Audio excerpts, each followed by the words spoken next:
Hi. So let's talk about gurus, counseling, help. As discussed in the previous videos, the sense of separation is what causes one to seek help, right? And there's a lot of ways in which people seek help. Some people read self-help books. Some people go to gurus. Some people go to psychiatrists. And usually those are the domains where people are supposed to, turn towards to seek help. And there's no problem in that, provided the person giving the help knows what they're doing. But that's rarely the case. Just go to any library and see the self-help section, and all the books are like how to attain wealth, how to make people like you, how to control, how to win friends, how to influence people, how to be successful, how to be a millionaire. It's hilarious that every single book in any self-help section never talks about what actually alleviates the seeking for help. Everything is geared towards making your ego feel that, oh, this is the product that you need and this will solve all your problems. But what happens is one bounces from one book to the other book, from one teacher to the other teacher, from one psychologist to the other, because no one gets to the root cause of the problem, which is feeling that you're a separate person in life. The sense of separation is what causes all the suffering. The attachment to this separate self is what causes suffering. This separate self thinks that it needs a guru or a psychologist or psychiatrist or some medication to help them, and then they'll feel better.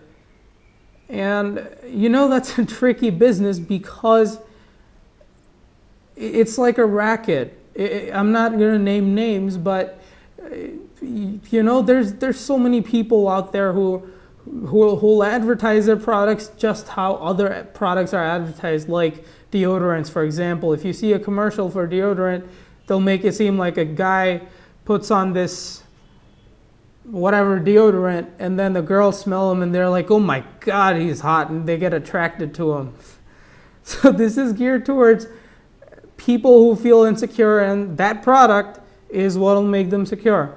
So in the same way, these gurus they claim that they're the answer to alleviate people's suffering, and that their teachings are that which will make them higher in consciousness, or like make them live in bliss and ecstasy. You see all these things are like, little dog treats. Like they're like, here, come here.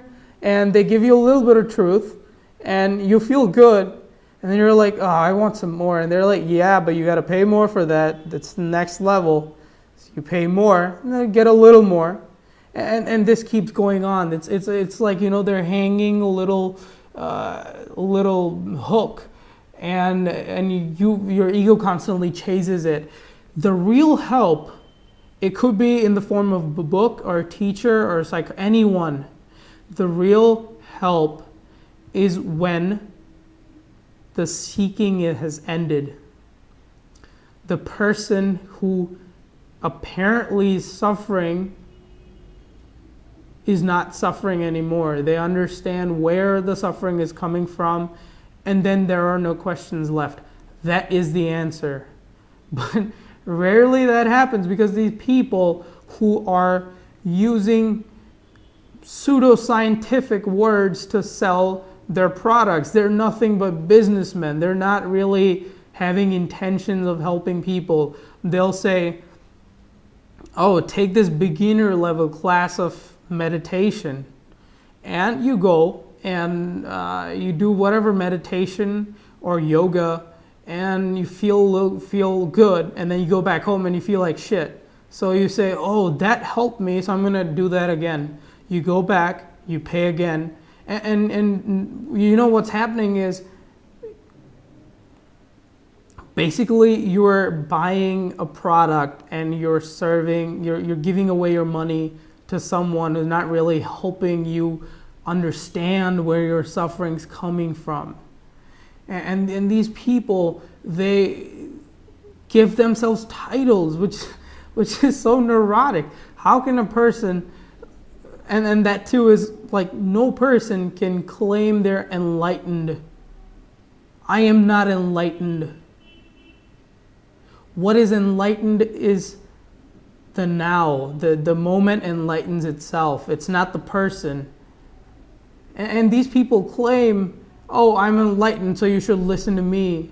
And so gullibly we say, oh, this guy is the answer. A person who's saying they're enlightened, they're not enlightened. You can bet on that, first of all.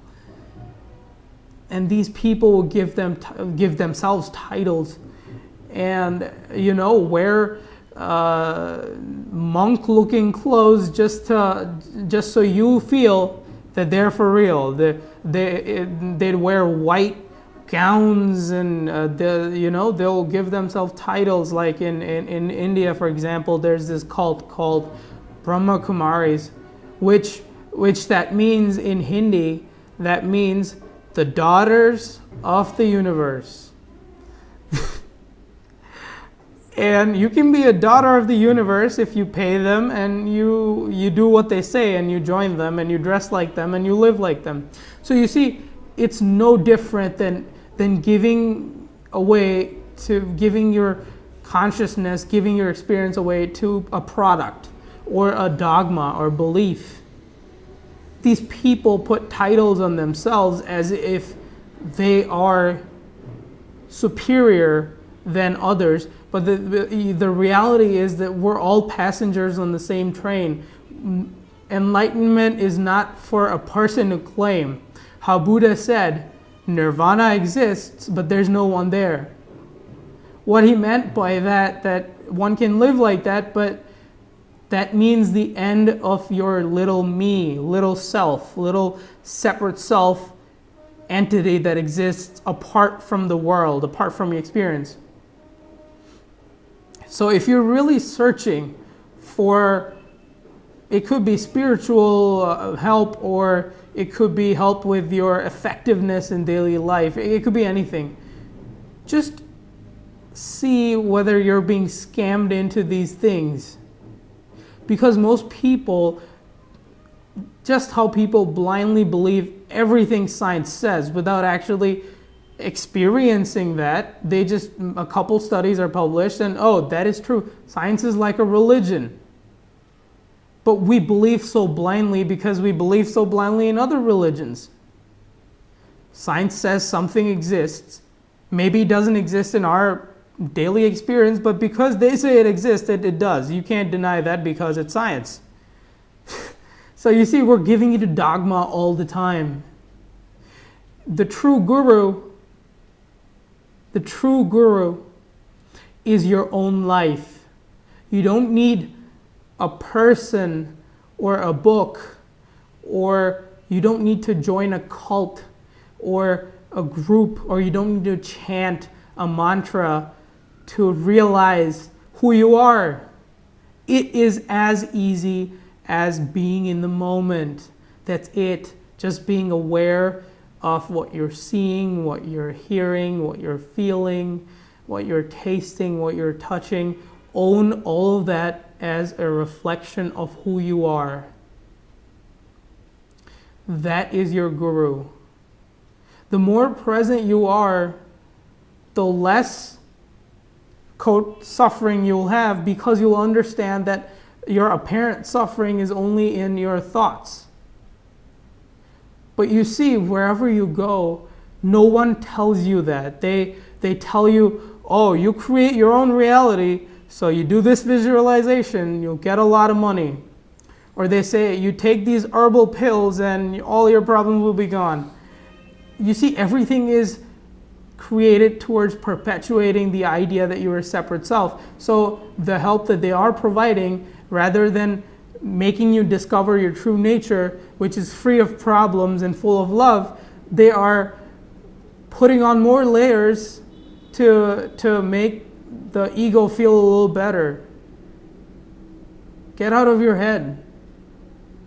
Live fully, experience things. And if you're in the moment, you don't have any questions, you don't have any seeking stops. That's how it stopped for me. I was looking for spiritual answers in so many things. I started out with meditation, and started out with these chakra meditations and visualizations and magic, and you create your own reality and all these things, changing your diet, and it's stupidity basically, because that never ends. It's always you're consuming and consuming and consuming until you're broke. So this one time, just like a flashlight, it dawned in my psyche that the seeking was insubstantial. It was coming from the seeker. The seeker was seeking itself, like a dog chasing its own tail. So don't do that. Don't chase your own tail. Stop seeking, realize you have a tail, and then move on, live life.